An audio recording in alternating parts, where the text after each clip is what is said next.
죽은 박원순 전 서울시장의 유족 변호를 맡았던 정철승 변호사는 박원순 서울시장의 사망과 관련해 아주 충격적인 진실을 말했는데요. 엄청난 사실을 알게 되었다고 말했습니다. 2021년 5월경 유족들의 요청으로 박원순의 남은 유족들을 변호해주기로 한 그는 진실을 파헤치다가 엄청난 것을 알게 됩니다. 정철승 변호사는 내가 박원순 사건의 내막을 알면 알수록 죽음은 뭔가 미스터리하다는 생각을 했다. 그러다가 결국 나는 박원순이 과연 정말로 자살했을까 하는 의문까지 갖게 되며 더 많은 것을 파헤치게 되었다고 말했습니다. 일단 정철승 변호사가 생각한 당시 의문들은 이렇습니다. 먼저 사망 전날 박원순은 민주당 청와대 관계자로부터 강제추행 고소를 당했다는 이유로 서울시장직에서 사퇴하라는 전화를 받고 크게 분노했다고 합니다. 그 다음날 사망 당일에 박 시장이 가벼운 등산복 차림으로 나선 것은 자살하기 위해서가 아니라 등산로 옆 공터에 있는 자신의 컨테이너 박스에서 누군가를 만나기 위해서일 것 같다고 말했습니다. 그 다음에 박건수는 넥타이로 목을 맨 상태로 발견되었다고 하는데요. 넥타이로 목을 맨 상태 역시 뭔가 이상했죠. 왜 사람이 죽기 위해서 밧줄이나 이런 걸로 쓴 게 아니라 과연 넥타이로 뜬금없이 죽었을까요? 또한 박원순은 무검 없이 화장되었습니다.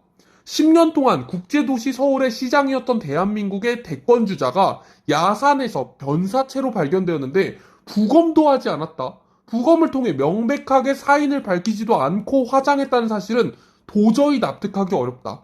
형사사법 실무상 가능한 일도 아니다.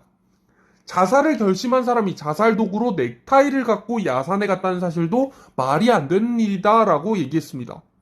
사망 전날 박원순은 민주당 청와대 관계자로부터 강제추행 고소를 당했다는 이유로 서울시장직에서 사퇴하라는 협박을 받았다고 합니다. 즉 일단 민주당에서는 박원순을 잘라내기로 마음을 먹었다는 겁니다. 이미 민주당 내부에서는 박원순이 골칫거리가 되어 있었던 거죠.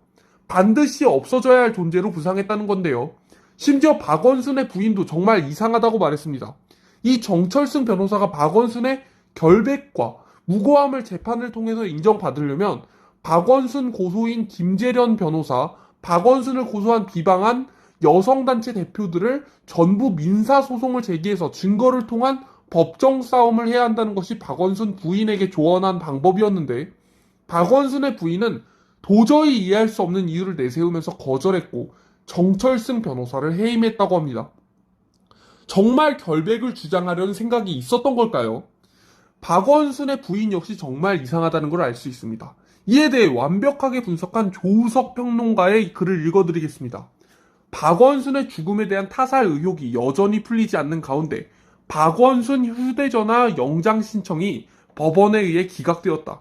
휴대전화조차 보지 못하게 된 것이다. 그건 정말 법원이 정신 나갔다는 증거인데 시신 부검도 못하게 하고 휴대전화 수사도 못하게 해서 대체 어쩌자는 건가?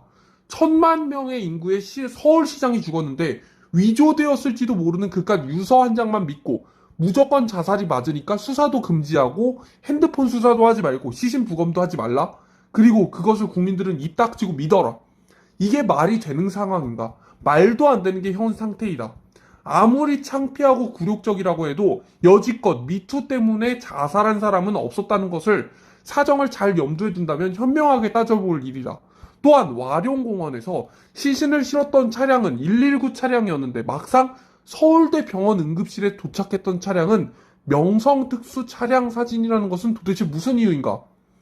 그 다급한 상황에서 차량을 바꿔치기 할 이유가 무엇이었나? 그게 차량 바꿔치기 의혹이 아니냐. 여전히 합리적으로 이해가 안 간다. 여러 가지 증거들이 있는 거죠. 박원순 서울시장이 자살이 아니었다는 여러 가지 증거들이 다 나오고 있는 겁니다. 어느 네티즌의 말에 의하면 왠지 불안하다. 혹시 나한테서 연락이 끊기면 즉시 경찰에 신고하라라는 말을 했다고 전해진다. 그런데 제가 아는 정보로는 그것도 통화가 아니었다. 문자 메시지였다는 것이다. 좋다. 그렇다면 그런 숱한 의혹 앞에서 왜 경찰은 통화 내역도 공개를 못하는지가 궁금하다. 게다가 박원순 딸이 실종 신고를 한 직후 누군가에 의해 박원순 유튜브 채널이 사라지고 인스타그램이 비공개 처리되었다고 하는데 박원순의 사망이 확인도 되기 전에 이런 것들을 다 비공개 처리했다는 것도 사실은 이상한 상황이다. 즉 박원순이 사라지기 전부터 내가 연락이 끊기면 경찰에 신고하라는 문자 메시지까지 남겼다는 겁니다. 이 사람 말대로라면. 심지어 시신을 실었던 차량이 바꿔치기까지 됐다. 심지어 부검까지도 하지 말고 핸드폰 수사도 하지 말라. 이거 정말 너무 말이 안 되는 거 아닙니까? 이게 서울시장이 뜬금없이 변사체로 발견되었는데 할 행동들입니까? 경찰도 이해가 안 가고 박원순 부인도 다 이해가 안 가죠. 자살하러 간다고 해서 그간 자신의 기록일 수 있는 것들을 모두 삭제하고 가리고 가나? 그리고 이게 정상인가?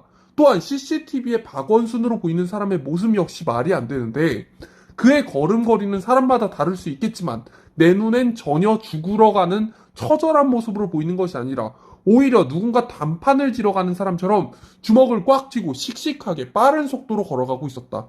편견을 버리고 다시 봐라. 그 영상에 박원순의 모습이 자살하러 가는 사람의 모습이라는 것은 아무도 알 수 없을 것이다. 그럼 여기서 물어봐야 된다.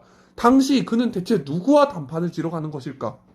단판에는 지난 방송에서 언급한 대로 그린벨트 해제가 포함되어 있을 거고 미투 문제가 포함되어 있을 텐데 어쩌면 미투란 박원순의 단판 상대 쪽이 협상 카드로 쥐고 있는 문제일 뿐 정말 큰 핵심은 그린벨트 해제라고 보고 있다고 말했습니다.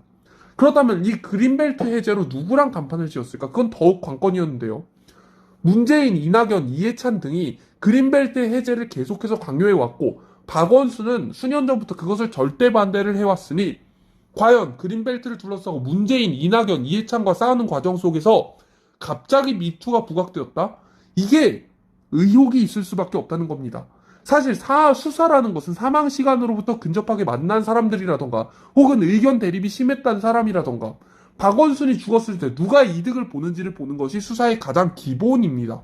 그런데 이낙연, 이해찬, 문재인을 수사하지도 않고 자살로 단정짓고 박원순 시체의 부검도 하지 않고 핸드폰 수사도 하지 않는다. 그리고 온갖 의혹들이 터져 나온다.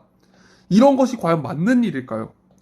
그렇다면 박원순이 타살된 것이라고 가정을 해보면 사실 미투로 매장시키고 시장식을 박탈시킬 수도 있었을 겁니다. 하지만 그렇게 된다면 민주당에서 시장 보궐선거에서 그 다음에 후보를 내지 못하게 됩니다. 박원순이 자살을 함으로써 민주당 입장에서는 박원순이 죽은 것을 그 미투를 다 엎어버리고 완전히 민주당 쪽으로 대중의 여론을 끌고 오는 역할을 하기도 했습니다. 즉 박원순은 평소에 친문들로부터 괴롭다는 말을 했다고 알려져 있습니다. 박원순이 평소에도 친문이 괴롭다고 했었다. 문재인과 친한 사람들을 전부 다 자신이 괴롭히고 있다. 이런 식으로 얘기를 했다는 겁니다. 그리고 또한 박원순 역시 만만한 상대가 아니었다고 합니다. 부동산 자격을 잡기 위한 정책적 문제라고 보기에는 정말 어려운 문제가 있고 만일 대한민국을 중국으로 귀속시키고자 하는 세력의 절대적인 필요가 개입되었다는 가정을 해본다면 이것이 모두 가능해 보인다는 게 이 사람의 주장입니다. 그린벨트 중국 자금이 대거 들어와 있다고 가정하면 그린벨트가 풀리면 우리나라의 상당한 땅의 부분이 중국 세력의 소유가 될 것이고 그 자금을 이용해서 투기에 뛰어들려고 하는 좌파들도 크게 한몫을 볼 것이라는 것이 이 사람의 분석이었습니다.